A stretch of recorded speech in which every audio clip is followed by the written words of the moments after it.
我哋今日咧準備朗誦一下呢一個以賽亞書第53章嘅第3節至到第10節。咁呢度咧你就咁一睇咧，就係講緊主耶穌走上十字架嘅過程啊，即係點樣俾人打啊，最後佢點樣走上去。咁你用咩嘅感情去朗咧？最多係同情啊、心痛啊，就咁樣噶啦，係咪啊？咁你如果係咁樣咧，你係遠遠係未夠噶，就咁樣。所以我哋朗誦嘅時候，最先涉及嘅一個問題就係你嘅基調。基調係乜嘢咧？即係你嘅大動物。如果你嘅大動物咧係擺錯咗位咧，咁你成個朗誦就係錯咗方向。譬如一個歡喜快樂都俾你朗到悲慘嘅，咁就係大動物出咗事啦。或者係一個好浪漫好柔情嘅，俾你朗誦到批判咁樣，咁都係唔啱啦嚇咁啊。咁呢個就係大動物。咁我哋睇下咧，呢一首詩佢個基調究竟係有幾豐富？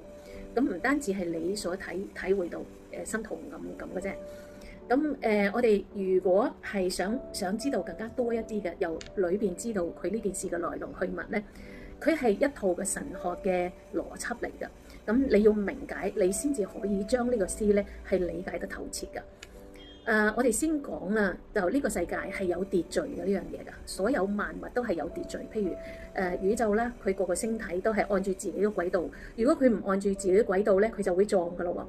譬如春暖花開啦，耕種嘅季節啦，秋天就係收成啦，係咪？咁呢個都係一個秩序嚟㗎喎嚇。咁人要雙手要耕作，即係我哋做嘢啦嚇，做嘢就會賺取我哋嘅金錢，然之後我哋去養活自己，呢都係一個秩序，一個規律嚟㗎。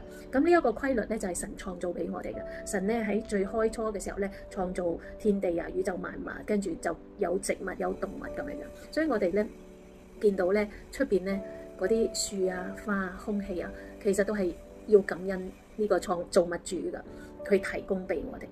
咁好啦，由呢個秩序咧，你會諗到咧，原來咧我哋生活嘅地方咧係處處都會有秩序呢樣嘢喎。譬如如果有人咧去犯法咧，佢就會被拉，就會被判刑，呢個都係秩序。如果唔係佢搞亂秩序㗎啦，係咪啊？咁你大有大秩序，細有細秩序，你隨便去排隊，你插隊咧，咁你就會俾人譴責咁呢個。如果你殺人放火，你就要坐監咁樣。呢啲全部都係秩序。你去到法庭裏邊咧。你宣誓嘅時候，你撳住聖經嚟，你手扶住聖經，你要對得住自己良心。你如果係喺嗰度講大話，真係好大件事㗎嗬。咁其實聖經咧，點解會出現喺法庭咧？其實法庭裏邊好多個規條咧，即係法律咧，都係根據最初嘅聖經慢慢形成㗎。所以我哋咧就係會知道呢個秩序咧，對我哋咧係好緊要㗎。好啦，咁跟住咧，我哋就要明解一個問題咧，就係人咧。係除咗殺人放火，其他啲地方屬唔屬於罪呢？如果喺我哋天父嘅即係佢嘅概念裏邊，我哋嘅天父係完全嘅。咩係完全呢？即係佢係純潔無瑕，佢一樣瑕疵都冇嘅，佢係絕對聖潔嘅。咁如果你想見天父，你想去崇拜面見天父嘅時候，你見唔見得到呢？你有冇妒忌人啊？你有冇講大話？你有冇貪心過？你有冇貪心過？你如果有呢啲嘅時候，你有冇憎過人？你有呢啲嘅時候咧，你係冇辦法面對神㗎，你係面對唔到㗎。所以喺天父嘅即係佢個標準裏邊，我哋都係一定要純潔無瑕，係聖潔，完全聖潔先得㗎。咁我哋係達唔到呢樣嘢。你諗下，如果一個人嘅一生啊，佢個性格形成好多好多嘅罪，譬如佢好貪心，譬如佢好自私啊，或者就算你唔自私都好啦，你好自我咁樣樣都好啦嚇。其實個個人都有缺點，咁到佢一生臨到佢埋單嘅時候咧，佢會孭住好重好重嘅罪，咁樣樣佢想去到天堂，佢去唔到㗎，佢只有落地獄㗎咋，因為死路一條，因為人嘅罪嘅工價就係死啊，所以呢個罪嘅工價就係死，都係神定㗎。咁你話你嘅神唔係慈愛嘅咩？唔係大慈大悲嘅咩？係啊，大慈大悲就唔係包容你所有嘅缺點，當係無視所有嘅自私貪婪，當無視，唔係嘅。因為我哋嘅神咧，除咗憐憫、除咗愛之外咧，佢第二個屬性咧就係公義嘅，佢唔可以破壞佢自己定落嚟嘅規矩，嗰個秩序嘅。所以咧，佢係公義，佢係完全公義嘅。所以咧，你孭住咁多嘅罪債咧，罪嘅工價就係死，就係落地獄。咁面對住咁樣嘅問題咧，神咧喺最初嘅時候就已經定咗佢嘅計劃係嚟到救我哋。所以聖經上面有一句説話咧，就叫做他咧就係神啦，佢捨棄咗佢嘅獨生愛子啦，咁為我哋咧，佢個獨生愛子嚟到呢個世界，為我哋嘅罪被釘在十字架上，獻上呢一個贖罪祭。呢個贖罪祭咧就係將我哋嘅罪咧係都歸喺佢個身上邊啦。咁我哋就睇下53章第6節啦。我們如羊走迷，個人偏行己路，耶和華將我們眾人的罪孽都歸在他身上，就係咁解啦。咁即係神咧就將我哋嘅罪都歸於耶穌，因為我哋係冇辦法解決，係解決唔到嘅。但係佢憐憫我哋，將我哋解決唔到嘅嘢，佢出手幫我哋解決。咁就係叫我哋咧信他的，信邊個？信耶穌基督嘅。信他的不至滅亡，反得永生，即係我哋唔使滅亡就可以得到永生噶啦。咁呢個就係，所以我哋讀到呢度嘅時候咧，我哋係充滿住感恩喺度啊，因為我哋嘅絕路，我哋喺呢度嘅絕路咧，終於神幫我哋係解決咗嘅，係成了，係耶穌基督喺十字架上面嘅嗰句成了啊，就係咁。咁好啦，所以咧我哋喺呢度咧就會睇翻去到第4節同第5節啦。他誠然擔當我們的憂患，背負我們的痛苦，我們卻以為他受責罰，被神擊打苦待了。哪知他為我們的過犯受害，為我們的罪孽壓傷。因他受的刑罰，我們得平安；因他受的鞭傷，我們得醫治。即係耶穌基督上十字架，其實咧佢係為咗我哋嘅。即係由呢度你可以朗誦嘅時候咧，你就會睇到原來佢喺十字架上面所受嘅所有嘅嘢係為咗我哋嘅。咁呢個時候你會點啊？你會點啊？我哋係點做噶？我哋係點做噶？我哋係第3節，他被藐視，被人厭棄，多受痛苦，經常憂患。他被藐視，好像被人掩面不看一樣。我們也不尊重佢，我哋係做嘅係呢樣嘢，我哋做緊呢樣嘢，而咧佢係幫緊我哋承擔緊我哋嘅苦楚。我哋做緊咩嘢咧？你睇下咁第8章咩第8節，因受欺壓和審判，他被奪去。至於他同世的人，誰想他受鞭傷，從活人之地被剪去，我哋要剪走佢啊！是因我百姓的過犯。他雖然未行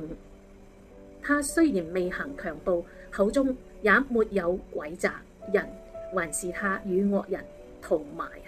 即係乜嘢咧？即係我哋咧，琴日讀嗰啲，我哋係打佢嘅人，我哋係蝦佢嘅人，我哋係鬧佢嘅人，我哋想佢喺呢個地球上面消失，但係佢咧全然係一個義人嚟嘅喎。所以呢度咧，你更加明白到佢喺十字架上面嘅時候咧，佢同天父講咗一句説話，就係父啊，他們做的，他們不知道。即係我哋做嘅嘢，我哋唔知啊。即係我哋咧，平時我哋喺罪中，我哋全然唔知啊。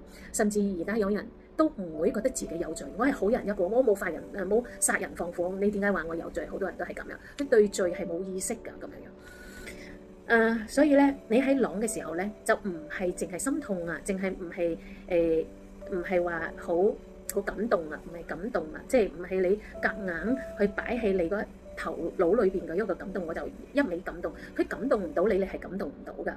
所以喺呢個時候，你會覺得自己係一個罪人，自己搞唔掂嘅嘢，天父係喺亞當夏娃犯咗罪之後，我哋呢啲後裔咧，我哋呢啲後代咧，佢個基因裏邊咧，全部都有嗰種個傲氣，嗰種夏娃嗰種帶嚟嘅驕傲啊、自大啊、自以為是啊，然之後咧就自己能夠辨別是非啊。咁呢啲咧就係，所以你會覺得人咧，如果講起一單嘢，佢覺得佢有理，嗰個覺得佢有理，都係按住自己嘅是非嚟到判斷嘅，亦即係夏娃嗰個是非觀啊。咁我哋咧就係咁樣，我哋解決唔到。我哋解決唔到，神會知道，神會體貼我哋。佢為咗我哋救我哋，佢喺唔破壞佢嘅公義嘅原則之下，佢為我哋設計咗呢一個計劃，就係用贖罪祭。所以你見到咧，耶穌喺十字架上面受個痛苦咧係極刑啊！佢唔係一個好簡單啊，就係一槍打死咗，或者意外，或者一下就打死咗，咁就搞掂啦，咁啊好快啫嘛，係嘛？佢係慢慢死，係極之痛苦。點解啊？因為我哋嘅罪太大啊，唔係即係掠一口痰咁簡單，唔係就係即係吹個牛咁簡單。我哋個罪一生嘅罪係非常之多嘅，係裏邊嘅詭詐，係裏邊嘅自私係好多，所以咧佢就受咗極刑啊！就係咁，神咧點解會獻佢嘅獨生愛子嘅咧？佢獻佢自己咪仲好？佢咁樣咪即係佢做咩要人哋做嘅咧？咁我哋就已經要明白一個問題咧：聖靈、聖子同埋神係三位一體嘅神，即係天父、聖子、聖靈三個係一個身體嚟㗎，佢係成為一體㗎。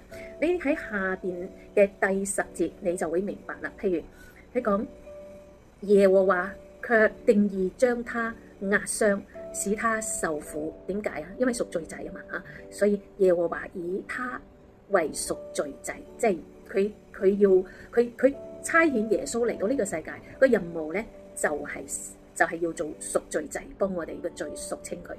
咁佢話咁咧，佢下邊咧有另外一個翻譯，就係兩種翻譯。第二種係講話，他獻本身為贖罪祭，即係佢獻咗自己為贖罪祭。咁呢度咧你就明白啦，其實神、耶穌同埋你自己嘅聖靈喺你信耶穌嗰一刻咧，神就會賜一個聖靈喺你裏邊，係作為你個人嘅保惠師，每個人都有。咁呢個三個嘢咧就係成為一體嘅，所以佢係獻咗耶穌，都係獻咗佢自己作為贖罪祭。所以喺呢度咧，我哋就更加係感恩神為我哋所做嘅一切。當你明解到咧，你去感恩，你係有個原因嘅，有個方向嘅，你唔係夾硬嚟嘅。你心痛，你唔係夾硬去擠入去一個心痛。你諗下啦，你諗下你媽咪因為你完成唔到功課就打你，咁你當時你幾痛啊嚇？唔係呢啲嚟㗎嚇，唔係用呢啲嘅感情係夾硬去擠落去㗎嚇。即係我哋一定要明晒所有嘅嘢來龍去脈，咁我哋係發自內心嘅心痛。好啦，而家講咧，咁佢同我哋朗普通嗰啲詩歌有咩分別咧？譬如我哋再舉一個例子，就係琴日嗰個相信未來食子個相信未來，佢寫緊佢喺文革期間咧係受到一啲冤屈啊，佢好痛苦啊，喺個裏邊啊，被孤立啊，被栽贓啊，咪陷害啊咁樣。咁嗰種嘅痛苦咧，你作為另外一個人咧，你只係有個同情，你唔係佢。我入去佢嗰度咧，佢個心裏邊有不忿啊，佢有不忿喺度啊，所以咧你個朗誦咧係有少少咁憤恨喺裏邊嘅，所以係呢度冇噶。你睇下呢度咧，第7節，他被欺壓，在受苦的時候卻不開口，他像羊羔被牽到宰殺之地，又像羊在剪毛的人手下無聲，他也是這樣不開口。嗱，呢度咧俾你睇到咩咧？俾你睇到臨死之前咧，佢嗰種嘅順服喎，佢好順服嘅喎，佢冇反抗。你唔似你睇到電影裏邊咧，就嚟行刑嗰啲人咧，佢係有種即大叫啊、掙扎啊、憤恨啊，覺得自己冇即係俾人誣蔑啊咁，或者係對殺佢嗰人嗰種有一種即係話仇恨嗰種嘅心嚇。佢冇掙扎，佢完全嘅順服，就唔同得嗰啲嘅。咁咧就呢度係講緊啲咩嘢咧？點解佢會臨死之前佢唔掙扎咧？咁你睇下4福音書裏邊啦，你就會睇到咧，佢喺臨釘十字架好多日之前咧，佢一早就知道呢個計劃，佢一路咧都係講緊好多次都講緊呢句説話，日子將近，日子將近，即係呢個係耶穌所講嘅説話嚇。佢日子將近或者日子未到嚇，仲未到，佢知道幾時佢會走上十字架。所以佢有冇去周圍去匿啊？俾啲兵丁去守佢啊，去尋佢啊？佢冇嘅喎，佢冇周圍匿嘅喎，佢只係要趕住喺佢行刑之前做晒佢所有要做天父即係俾佢嘅任務，去對啲門徒啊，去盡量去傳福音啊，係盡量話俾啲人聽啊，天父有個福音俾你哋㗎啦，咁你哋要信我啊咁樣樣。咁呢個時候咧就係你會見到咧，佢喺成個過程當中，佢係全部都係以配合天父嗰個嘅計劃為第一，咁樣樣，所以佢所有啲嘢都係順服。所以當你朗到呢度嘅時候，你唔係憤恨，唔係反抗，唔係唔甘心，而係全然嘅順服，就係咁解。你要將佢好似綿羊咁樣樣嘅，完全係忍受，去甘心情願去忍受一切嘅。你要朗出嚟每一個細節，你朗誦就係咁啦。你大枝大葉咧，咁你咪朗得唔係幾好啦。你淨係詮釋得一個感情咁咪唔好啦。咁你每一句。你啲嘢做得越仔細，每一句都有每一句嘅細節，咁你個詩咪朗得係細緻咯，就係咁樣，即係俾人見到咧，你係真係有功夫嘅，你係真係研究過，知道每一句個來龍去脈，咁你先至係一個好嘅朗誦員啊嘛，係咪啊？